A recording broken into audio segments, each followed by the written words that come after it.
تاسو د پراګ ښار ګورئ. زما په ویډیوګانو کې مې په کرسمس کې په لمرینو ورځو کې هم پراګ تاسو لیدلی. نن به د پراګ دغه ورځې وګورو چې پراګ کې هر وخت سیلانیان وي، جام و جوش وي، بیروبار وي. خو په کومه ورځ چې باران وریږي، موسم ښه نه وي، هوا سړه وي، نو پراګ دغسې خالي خالي وي، میلمانه نه لري. بس میلمنو ته سترګې په لاره وي. تاسې پراګ ودانیانې ګورئ، څومره ښایسته ودانۍ لري. دوی دغه ځایونه یې وګورئ، پکې ډېر زیات دوی کار کړی دی. هره ودانۍ ځان ته یو ښکلا، یو تاریخ لري. سړی وایي هر وخت ورته وګوري زرګونه کلونه کېږي.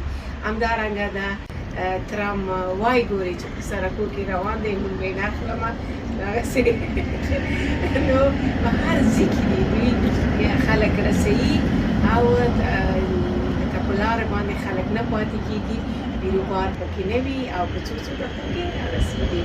همدارنګه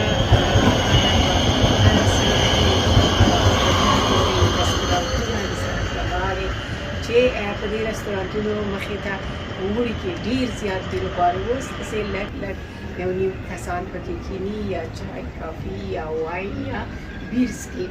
همدارنګه دلته تایلندي مساجونه هم شته دی چې هغه خلک مشهور دي، خلک راځي او خپل مساج اخلي. د ښار منځ کې خلک ګورئ ګرځي، ښار خالي خالي دی، نو دومره میلمانه نه لري. دغه د پراګ یو انځور دی چې تاسو ته وړاندې کېږي. پراګ ټول عمر داسې پراګ نه وایي او هغه خاص موسمونه یي، لکه د کرسمس چې وي، لکه اوړي موسم وي، لمرینې ورځې وي. نو په هغه وخت کې نن خلک د ښار کې ډېر میلمانه راځي. داسې دا د پراګ د هرې څنډې د هر کوڅې هغه دی دلته عربي دوکانونه هم شته دی چې دلته پیسېګانې بدلېږي، صرافۍ بدلېږي. بس تاسو ته د پراګ هیله ده چې دا ویډیو د تاسو خوښه شوي.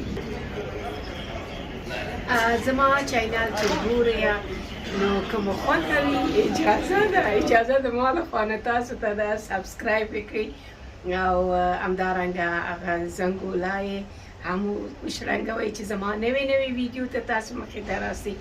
په دې هیله چې زما سبسکرایبر زیات شي. زه ستاسو د دې وطن د افغانستان د خلکو یوه بچه یم، خور یم د مې خاورې، او زه غواړم ټولو پښتنو ته همدارنګه ټولو افغانانو ته خدمت کول زما اراده ده. نو ډېره مننه کوم دغه کسانو نه چې سبسکرایب کړی دی او هیله لرم چې زما په سبسکرایب کې شمیره زیاته شي او ډېر نور مینهوال راشي او زما چینل ډېره مننه.